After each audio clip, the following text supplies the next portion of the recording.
मैं कुंभा बोल रहा हूँ। वही महाराणा कुंभा जिसने महान कुंभलगढ़ दुर्ग की स्थापना करी, जिसकी दीवार दुनिया की दूसरी सबसे बड़ी दीवार है। मैं वही कुंभा हूँ जिसने मालवा विजय पर विजय स्तंभ निर्माण करवाया था, जो आज भी अपना मस्तक गर्व से ऊंचा किए हुए चित्तौड़ किले में खड़ा है। मैं वही महाराणा कुंभा हूँ जिसने मेवाड़ को उस ऊंचाई तक पहुंचाया जिस ऊंचाई को देखना हर किसी के बस में नहीं। मेरी ताकत और पराक्रम की वजह से मुझे कुंभकर्ण के नाम से भी जाना जाता है। मेवाड़ में निर्मित 84 किलों में से 33 किले का निर्माण करवाने का कीर्तिमान अकेले मेरे नाम है। मुझे चित्तौड़ दुर्ग का आधुनिक निर्माता भी कहा जाता है, क्योंकि वर्तमान में चित्तौड़ किला जो आप देखते हैं वो मेरे ही द्वारा बनवाया गया। आज मैं आपको बताऊंगा कि मैंने कैसे उस समय की सबसे शक्तिशाली रियासतों को धूल चटाई, कैसे सब पर अपनी कीर्ति और यश का परचम लहराया। मेवाड़ का 5वां सबसे शक्तिशाली और पराक्रमी राजा महाराणा कुंभा यानी मेरा शासनकाल 1433 से 1468 तक रहा। मेरे पिता मोकल और मेरी माता का नाम सौभाग्यवती परमार था।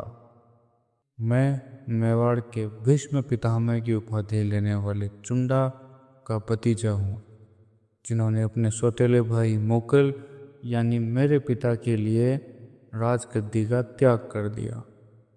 मेरा जन्म मकर संक्रांति के दिन 1417 में हुआ। मेरी छोटी आयु में ही गुजरात के शासक अहमद शाह ने हमला कर दिया। उसको रोकने के लिए मेरे पिता मोकल चाहते हैं, लेकिन मेरे ही रिश्तेदारों द्वारा, जिनका नाम मेरा चाचा और महपा पवार, इनके द्वारा मेरे पिता को मार दिया जाता है। जैसे तैसे मुझे बचाकर चित्तौड़ दुर्ग तक पहुंचाया जाता है। उसके बाद मेरी एक माँ, जिनका नाम कमला देवी था, उन्होंने अहमद शाह का सामना किया और उसे वहां से लौट जाना पड़ा। मेरे पिता के मरने के बाद तीनों मालवा भाग गए। मैंने चित्तौड़ आकर मेरी दादी हंसाबाई को अपनी सारी आपबीती सुनाई। मेरी दादी को मुझे भी मार डालने का डर सताने लगा। उन्होंने अपने भाई यानी मारवाड़ के राजा रणमल को संदेश पहुंचाया। मारवाड़ के रणमल मेरी रक्षा के लिए मेवाड़ आ गए और वो एक समय में मेरे पिता के भी रक्षक थे।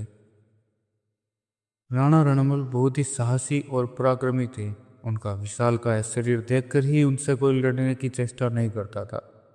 मेरे गद्दी पर बैठते ही मैंने सबसे पहले अपने पिता के हत्यारों को मारने की यानी उन्हें सजा देने की योजना बनाई और उसके लिए मैंने रणमल को भेजा। उन्होंने चाचा और मेरा को तो मार गिराया, लेकिन महबा पवार वहां से भाग गए। वह भागकर मालवा के शासक महमूद खिलजी की शरण में चला जाता है और इधर मेवाड़ के प्रमुख चुंडा के भाई राघव देव को रणमल रंजिश के कारण मार देते हैं, जिससे चुंडा मेवाड़ छोड़कर चले जाते हैं। रणमल की नीयत मेवाड़ को लेकर बिगड़ने लगी। उस समय राणा रणमल की एक महिला मित्र थी, जिनका नाम भारमली था। जब रणमल नशे की हालत में भारमली से मिलने गया तो नशे नशे में उसने मुझे यानी कुंभा को मारने की बात बताई। भारमली एक देशभक्त महिला थी। उसकी सुनते ही भारमली के पैरों तले जमीन खिसक गई। उसने सब सच्चाई मेरी दादी हंसाबाई को बता दी। हंसाबाई ने चुंडा को संदेश भिजवाया, जो कि नाराज होकर मालवा में बैठे थे। लेकिन जैसे ही वह यह बात सुनते हैं, वह तुरंत मेवाड़ चले आते हैं और भारमली के साथ मिलकर रणमल को मारने की योजना बनाते हैं। उसके बाद जब रणमल भारमली से मिलने आया तो भारमली ने उसको खूब शराब पिलाई और मौका पाकर उसने चुंडा के सैनिकों को खबर दी और बेहोशी की हालत में सैनिकों ने उसके ऊपर चारपाई डालकर हमला कर दिया। बहुत ज़्यादा चाकू लगने से उसका नशा उतर गया और होश में आ गया।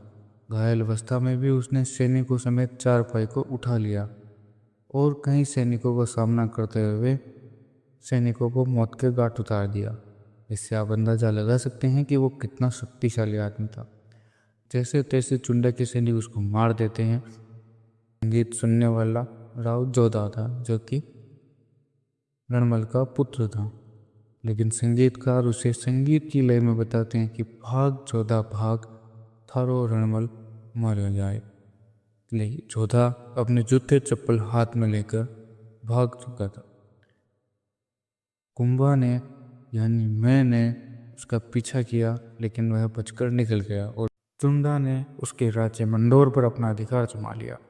फिर जोधा धीरे धीरे करके अपना घर वापस लेने की योजना बनाता है। जैसे तैसे सेना इकट्ठी की और मंडोर पर आक्रमण किया, लेकिन उसे हर समय हार का ही सामना करना पड़ा। काफ़ी समय और काफ़ी प्रयास के बाद भी उसे निराशा ही हाथ लगी। एक दिन जब युद्ध से बुरी तरह, लेकिन वह घर पर पहुंचने से पूर्व ही घोड़े पर गिर जाता है। घोड़ा इतना समझदार था कि उसे जैसे तैसे लेकर जाता है और जब वह वहाँ पहुँचता है तो घर पर किसान मौजूद नहीं होता है और उसकी पत्नी मौजूद होती, लेकिन वह उसका अतिथि था। तो उसकी पत्नी उसकी सेवा करती है, उसे खिचड़ा परोसती है खाने के लिए। खिचड़ा जिसके ऊपर घी था, वह सीधा ही घी में उंगली डुबो देता है, जो कि घी उसके बीच में रखा था। तब वह औरत तुझे बताती है कि तू पागल है, तू मूर्ख है, तू जोधा की तरह सीधा बीच में कूद रहा है। जोधा सीधा मंडोर पर आक्रमण कर रहा है, उसी तरह तो बीच में हाथ मारा। पहले किनारों से खाना चाहिए, उसके बाद बीच में आना चाहिए। यह बात सुनकर जोधा वहाँ से एक सीख लेके जाता है और सीधा मंडोर पर आक्रमण करने की बजाय उसके आसपास के गांवों को जीतने की कोशिश करता है। ऐसा करने से मंडोर के आसपास पहुंच जाता है और संधि करने का प्रस्ताव मेवाड़ भिजवाता है। मेवाड़ और मारवाड़ के बीच संधि हो जाती है, जिसकी सीमा सोजत, जो कि पाली में पड़ती है, उसको निर्धारित किया जाता है। इस संधि को अवल बावल की संधि कहा जाता है। मैंने अपने पिता का बदला लेने के लिए मालवा के शासक महमूद खिलजी और उसके हत्यारे महबा पुआर को लौटाने के लिए कहा, लेकिन उन्होंने कहा कि मेरी शरण में आए हुए मेहमानों को मैं नहीं लौटा सकता। बाद में मेवाड़ मालवा के बीच युद्ध की स्थिति बन गई। मैंने मालवा पर हमला कर दिया। दोनों के बीच 1437 में मध्य प्रदेश के पास सारंगपुर नामक जगह पर युद्ध हुआ, जिसमें मेवाड़ की विजय हुई और महमूद खिलजी को मुंह के बल गिरना पड़ा। उसके बाद मैंने चित्तौड़ में विजय स्तंभ का निर्माण किया, जो आज भी अपनी गाथा का प्रदर्शन सुनाता है। मैं अब आपको नागौर की ओर ले चलता हूँ। उस समय नागौर पर फिरोज खान का अधिकार था, जिसकी मृत्यु हो जाती है। उसके बाद मेरे द्वारा उसके बेटे शम्स खान को वहाँ का सुल्तान बना दिया जाता है, लेकिन उसके चाचा को यह पसंद नहीं आता है और उस कुछ समय बाद वहाँ से वह हटा देता है। यह सब होने के बाद शम्स खान वापस मेरे पास आता है और मुझे वापस राजा बनाने के लिए कहता है। मैंने मुजाहिद खान को मार पीट कर वहाँ से भगाया और शम्स खान को वापस वहाँ का राजा बनाया। उसे कहा कि अब तुम कायदे से रहना, लगन समय पर देते रहना, लेकिन वो ज़्यादा होशियार निकला और उस बात नहीं मानकर नागौर किले का जीर्णोद्धार कराने लगा। यह देखकर मैंने वापस आक्रमण किया और उसको वहाँ से भगाकर नागौर को मेवाड़ में शामिल कर लिया। वहाँ से शम्स खान गुजरात के कुतुबुद्दीन शाह के पास जाता है, उससे मदद मांगता है और अपनी बेटी की शादी उससे कर देता है और जोश में कुतुबुद्दीन शाह मेवाड़ पर आक्रमण कर देता है। यहाँ आकर भी उसे मात ही खानी पड़ती है। वह अपना मुंह फेर कर भाग जाता है। मैं अगर मेरी उपलब्धियों की बात करूं तो मैंने गागरोन का किला जीता। उसके बाद मैंने बूंदी को अपने कब्जे में किया। सन 1436 के आसपास मैंने मांडलगढ़, बिजोलिया, जहाजपुर को भी अपने राज्य में शामिल कर लिया। गोंडवाना पहले से ही मेवाड़ के अधीन था। अब आबू और बसंतगढ़ को शामिल करना जरूरी था ताकि गोदवार की रक्षा की जा सके। गोडिया के प्रमुख मुखिया नरसिंह को सेनापति बनाकर भेजा और जीत हासिल की। उसके बाद गुजरात का व्यापार का मार्ग वागड़ से होकर निकलता था। वागड़ में मुझे साहित्य और कला में भी बड़ी रुचि थी, क्योंकि अपने राज्य का विस्तार करना और युद्ध करना तो हर किसी राजा का दायित्व होता था, लेकिन मैंने साहित्य और कला को भी बढ़ावा दिया, जिसकी वजह से मेरी शासनकाल को स्वर्ण काल के नाम से जाना जाता है। मेवाड़ में स्थित 84 किलों में से 33 किलो का निर्माण मेरे ही द्वारा निर्मित। कुंभलगढ़ के बाद जो मेवाड़ की आपातकालीन राजधानी बना, वो कुंभलगढ़ भी मैंने ही बनवाया। महाराणा प्रताप का राज्याभिषेक जहाँ हुआ, इसके अलावा अचलगढ़, मांडलगढ़, बसंतगढ़ दुर्ग भी प्रमुख थे। मैं साहित्य प्रेमी था। अपने जीवन काल में कई बड़े बड़े ग्रंथ, पुस्तक और साहित्य की रचना की। मेरे द्वारा रचित रचनाओं में एकलिंग महात्म्य, कामराज, रतिसार, संगीत राज, रसिका प्रिय और सुप्रबंध, गीत गोविंद, संगीत मीमांसा आदि संगीत राज ग्रंथ प्रमुख हैं। मुझे हिंदू सुल्तान के नाम से जाना जाता था। इसके अलावा अगर मैं अपने अवतार की बात करूं तो छाप गुरु, हाल गुरु, राजगुरु, डेन गुरु, नरपति, अभिनव भट्टाचार्य जैसे नामों से भी मुझे नवाजा जाता है। अब मैं बताता हूँ कि मेरी मृत्यु कैसे हुई। विक्रम संवत के अनुसार 1525 जबकि 1458 ईस्वी में कुंभलगढ़ के एकलिंगनाथ जी मंदिर के दर्शन करने के लिए वहां गया।